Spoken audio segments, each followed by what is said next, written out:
Good morning, metalheads of the internet. Welcome to a new episode of the Metal Meltdown. And today we are looking at the latest album from Swedish prog metal icons, Opeth. And before anyone asks, no, I'm not going to attempt to pronounce this fucking album title, because I guarantee you I will get it wrong. I fucking guarantee you. I'm so confident on that I'm willing to bet on it. So how about we skip the part where 80,000 people tell me, it's actually pronounced like this, you fucking poser, and let's move on. And frankly, there are just way more important things to be talking about in regards to this album and in regards to this band, the Swedish prog metal icons who over the last 20 years have released some of the genre's best and most influential material. Their fusion of prog metal, Swedish death metal, folk music, classical, and jazz has captivated people for years. And many people would consider most of their albums to be near-perfect masterpieces, in particular Blackwater Park. Now, while Opeth has continued to release pretty good music, at least in my opinion, for the last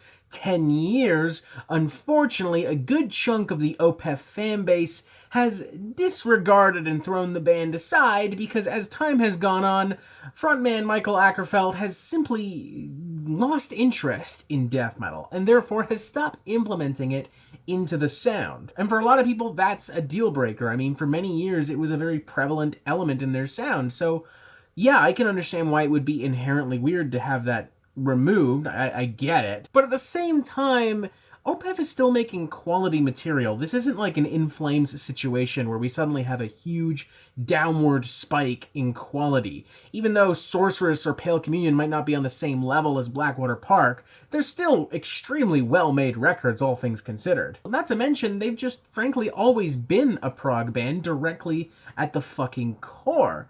I mean, Mikael has made it very clear many fucking times over the years that he's far more inspired by Yes and Genesis than he is by Morbid Angel or Suffocation. Hell, I think he even recently said that the last time he even bought a death metal album was Domination by Morbid Angel. An album that was released the same fucking year as Opeth's debut album, Orchid, and 6 whole years before their landmark Blackwater Park. And I say all this now because I want to make it perfectly clear to all of the fans who have been vying, begging, crying, dreaming of Opeth's return to death metal. I want to make it clear to you, it's not going to happen. It's not on this album. Go away. Go away someone else's time because I don't want to fucking hear it. Like seriously, it's been almost a fucking decade. There are more bands out there than just Opeth. Go listen to those bands. Go listen to older Opeth and let the rest of us enjoy this fucking record.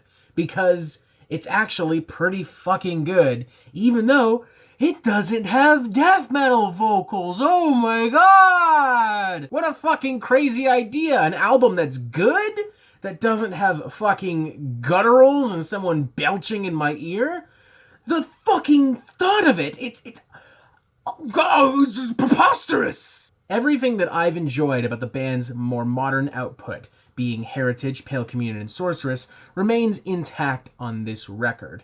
The classic rock and prog rock influence, the spices from Yes, Genesis, Rush, Gentle Giant, arguably a little bit of Rainbow. Not only is that all here, but it's also more refined than ever before. It seems as though the band has actually been paying attention to some criticisms of those records and have taken the best elements of them, combined them into one brew, seasoned it to near perfection, and have very carefully stirred it until the right possible moment to bring it out. Marking for maybe the best album of this modern output. Mind you, I personally still prefer Heritage, but this has definitely grown on me quite a bit in the short amount of time I've spent with it. The first thing that really stands out to me is how much more soulful and even enthusiastic that this whole thing is. It seems as though the band was pumped with a shit load of energy in between this and Sorceress.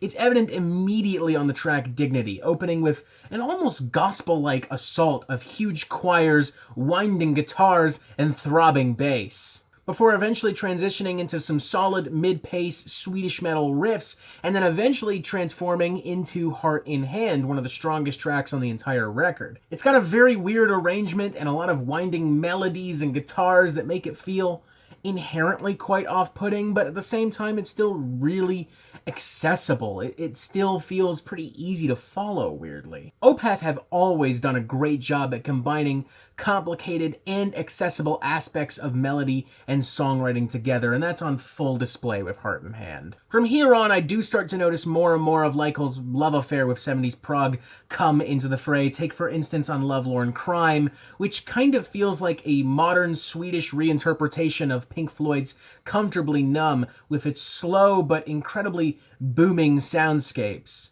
Or Charlatan, which sports a very funky, weird, jarring riff that feels very much in line with some of the most obtuse material from very early Gentle Giant. But these moments and others like it on the record do not distract you or take away from the fact that this is still very much an Opeth record. For one, the attention to detail here in the production value is way above any of the fucking bands that we've mentioned here, and Opeth takes advantage of that with some incredibly dense and complicated soundscapes all throughout. String arrangements, guitar passages, the aforementioned choirs. Sure, you could argue that it is somewhat overproduced as a result. I mean, there are certainly times when all of this overtakes the band and storms its way into the forefront. But it's so well composed and still mostly well mixed that it's hardly a deal breaker, and for the true prog nerds, it's going to be a lot of fun for them to dissect all of those soundscapes and all of those layers of music. The only real issue I have with this record with that in mind is the fact that it is kind of bloated. It runs at about an hour long, and most of the tracks run up to about 7 minutes. But to be fair, it is 30 minutes shorter than the band's previous record, Sorceress, and overall a much more memorable, emotional, and powerful record than Sorceress. I'm going to give this thing a 4 out of 5. If you are a prog nerd, you're going to have so much fucking fun with this. You are going to be dissecting this and analyzing it for the next year, guaranteed. If you're a longtime fan of Opeth, and I mean a real fan, not just someone who comes here for fucking death growls and shit, you're also going to have a fucking blast. I think you're going to appreciate where Opeth is going on here. I think you're going to appreciate how much more refined this is than Sorceress. As far as new prog fans are concerned, by which I mean people literally brand new to prog, a record like Heritage or Pale Communion is probably much more accessible by default, but give this a shot, because there's a lot of cool stuff happening on here, and I think it would do a great job at exploring you just how vast and expansive prog can be. Even if it would be somewhat overwhelming as a result, it would still be pretty educational and insightful, again, for strictly new fans of prog rock in general. While Opeth isn't really as shocking and surprising as they may have been in their heyday, they're still making incredibly well-written and performed music, and I'm excited to see them continue to refine this sound into the future if that's what they choose to do.